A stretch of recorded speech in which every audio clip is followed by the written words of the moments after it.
NREP Daily right here on the National Real Estate Post. I'm here with Ryan Hills of the resource.tv. And we're going to talk about a little something weird that we found yesterday. We just thought we'd have a discussion about it. Before we do that, we'll make mention of Oak Tree Funding, our non-QM sponsor on the NREP Daily at the National Real Estate Post.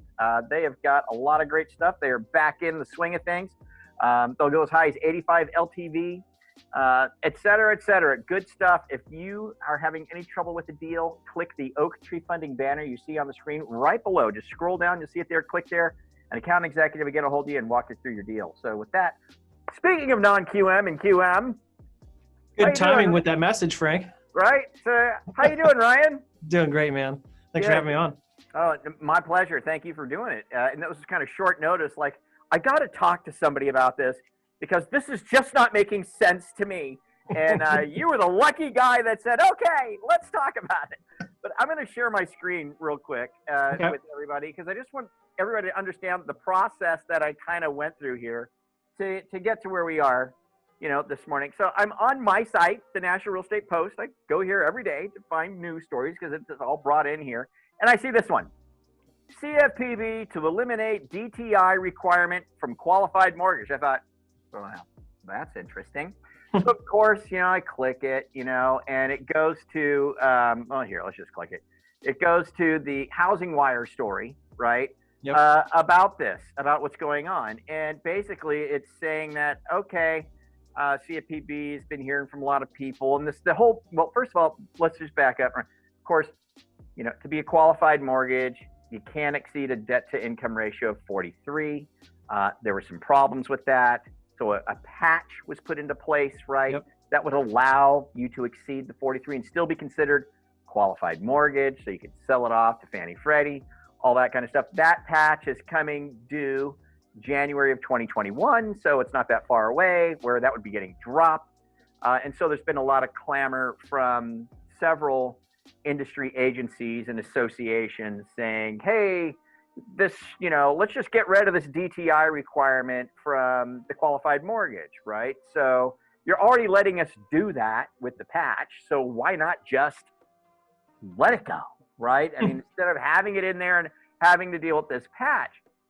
Well, so the CFPB comes out with this press release basically saying that, hey, we're probably going to just drop the DTI thing.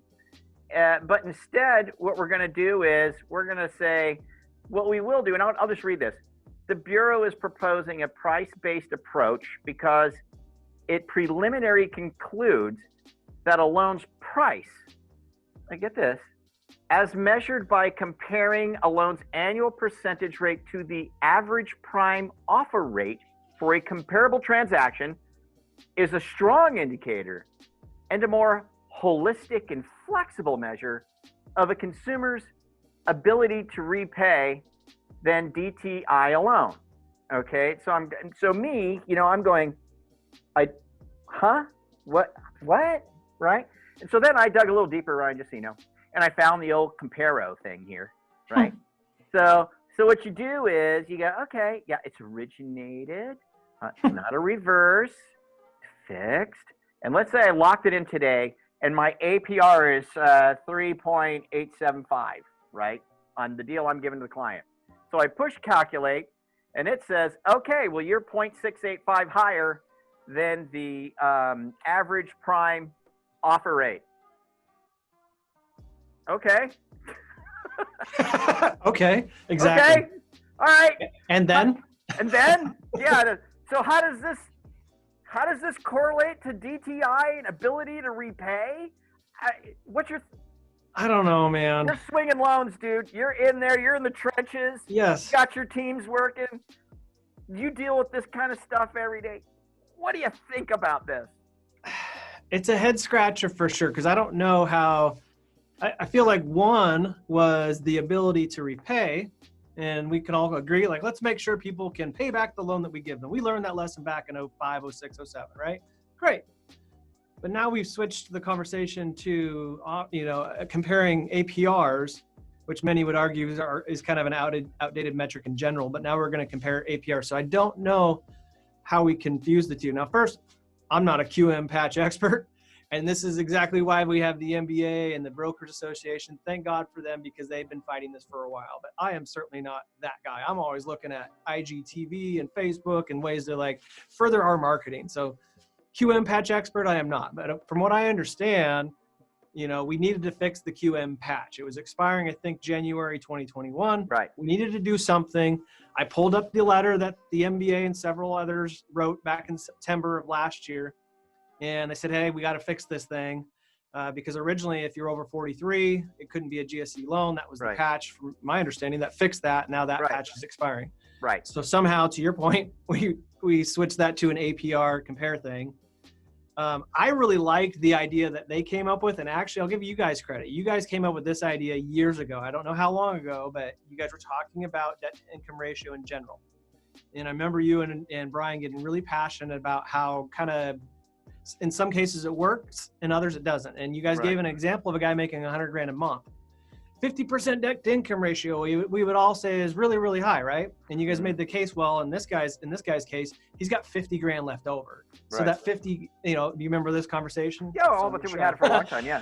Yeah, the 50 DTI doesn't really make sense because he still has 50 grand left over. And so the letter that I just, you know, read and refamiliarized myself with offered a really good solution, which is what VA does. And I've said this for years, residual income. Let's look at that. Let's see how much money they have left over after their debts are calculated.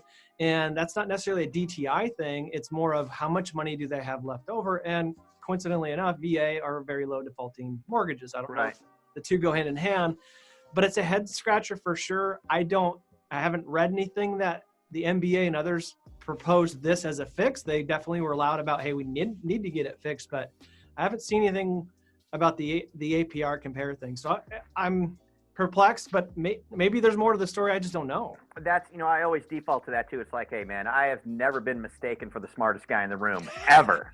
Okay. And I know these people have a lot bigger brains than me, and they've probably got something thought through on this, and we're probably just not connecting some dots, you know, that we're just not aware of. But as I kept going through it, and after our initial conversation, I'm kind of looking at this thing, and I'm thinking what they might be doing. I'm thinking what they might be saying is, hey, okay, you know, mortgage bankers, mortgage brokers, we'll just forget about the DTI thing. Okay? Yeah. We'll just forget about that. Yep. And because we've basically done that with the patch anyway, right? Fine. We'll just take that requirement out, so we don't need a patch anymore. That requirement's out. But now what we're going to do is we're going to add this in. Okay, we're going to add a new element. And this new element is going to be, now, even though you don't have the DTI issue to be a QM deal, now you're going to have this APR issue. Okay, where we're going to say that if you're outside of a certain tolerance, right, you run your APR through that little calculator, and if you exceed, say, you know, 0.75% or something like that, now you're no longer a QM deal. And so because what they were saying in their release too, if you go further down, they're saying they're doing this in an effort also to make it more competitive out there, you know, that kind of a thing. So maybe what they're doing is really forcing the hand of the lenders, you know what I mean, to offer more competitive products across the board, because if they slip up, it'd be easier to, you know, give a super well qualified guy a better deal than a not so well qualified. You know what I mean? So now they're trying to even the playing field for the underserved community versus the well-served community. Get what I mean? Yeah. So I think that may be what's coming down, but it certainly isn't worded that way in this release. In this release, it's like, instead of using DTI, we're going to use this, which makes you think, well, how does that? It's like two different books that we're reading, though. Like, nobody would disagree that those are good things. Having competitive mortgages, you know, and being able to make sure that people are getting good deals. I think everybody would agree with that. Everybody would agree with the ability to repay. But it's like we started reading this book about ability to repay and DTI, and it's like, shut that book, open up a completely different book, and let's talk about competitive rates. Yet somehow these two are connected with this QM patch. So I'm still perplexed. I think right away people were texting me like, Hills, you got to do a show about this. And I think the originator's mind felt like, oh, we're getting rid of DTI and DU and LP and it's going to be carte blanche. I'm not reading it that way. Maybe that's the case, but I just can't see DU and LP just going free for all. And I think that's what the originators are wrongly assuming. I guess maybe I'll be proven wrong, but I just don't see that happening. No, I agree with you on this. They're still going to have their requirements and QM and Let's hope so. all the above, right? Which they should, right? Yeah. But how, again, the big confusing thing on this one was when you read it, it's like, what does the APR compared to this APOR have to do with DTI and the ability to repay the loan? It just doesn't have anything to do with the ability to repay. It'd be interesting to hear their logic behind that. All of us are Y guys. Like, if you can explain how you went from DTI to, the APR, and we might be like, oh, okay, well, that makes sense. But there isn't any of that in the stories that I've read so far. Maybe there is in the proposed legislation, but I haven't seen it. Yeah, and I'll just dovetail on that as we bring this thing to a close. And so, great, thanks for coming to this show where we have no answer for you whatsoever. Just nothing but questions. But questions. But they, like you said, this is a proposed rule at this point. I mean, it's not released or anything. It's just the CFPB saying, hey, we're thinking about rolling something like this out. And they're, they're kind of under the gun at this point because January 2021 is going to be here like that. And so that non-QM patch or that QM patch is going to go away, is slated to go away. And so either it has to be brought back or something new like this has to get put in place. So I guess we're going to end this with the stay tuned, right? Yeah, right. I mean, I don't really have anything. The Ricky Bobby hands? I don't know. I don't know, but it's just a weird thing, and we just thought we'd do a show. Everybody's seeing it. I know everybody's going to see it and go, "What the heck? What does this mean?" And my preliminary reaching out to a bunch of people, including you, Ryan, was I'm reaching some of the the big brains in the industry, going, "You get this?" And they're like, "No." Everybody's just starting to read up and try to figure it out literally as we speak. Yeah, I caught one of my good friends. He's one of a big shot over at Caliber, and I said, "You see this?" He goes, "I'm kind of looking at it now." I go, "Does it make sense to you?" He goes, "No." Let me call you back. I haven't heard back. Yeah. So you need to follow up with Ken Perry and maybe even David Stevens. We tried Ken. We tried Ken. He's like, "I don't know." And then we did try Dave too. In fact, we might have Dave Stevens on tomorrow's show. We did hit him up as well. He's probably the one that can help shed a lot of light on this. I'm sure he can. We're hoping to have him on for tomorrow's show. We'll see. But with that, hey, Ryan, and again, to you guys who stay tuned to watch and hear us talk about something we know nothing about, we appreciate you sticking around and watching the show. But Ryan, I know you guys will figure it out. So we may not have it all figured out today, but we'll get to the bottom of it. In fact, what would be great is if out there, put it in the comments so we know, so everybody else knows. So, but Ryan, hey man, thanks so much for impromptu jumping on a show with me and just talking about this, because it's going to be going around. Everybody's going to be like, what does this mean? Right. So, as we learn more, we'll come out with more. So I'm sure, stay tuned to our resource as well, guys. You can connect with them right down below. Stay tuned. You're actually on our show. They're right on the homepage if you haven't seen it. The new website's awesome, man. Just like you said, that was a great example of how you can find Housing Wire story right there from the National Real Estate Post. Yeah, no problem. And the our resources on our homepage as well. They're also on our show page. So if you're watching us, they're on your left side, I think. You'll see them. Just scroll down the videos down there. You'll see the most recent episode there. So I'm sure that Ryan will figure out some stuff on this, and he'll be talking about it in the near future dig into as well. All right. Well, with that, thanks so much again. And you guys do us a favor. Leave us your comments down below. Forward, share, subscribe if you're meeting us for the first time. Check out the RE Source TV. Their contact info is on our site. You can't miss them. You can click right to their website and subscribe to them over there as well. And we'll catch up with you guys later. Thanks, Ryan. Thanks, man. It's good to see you.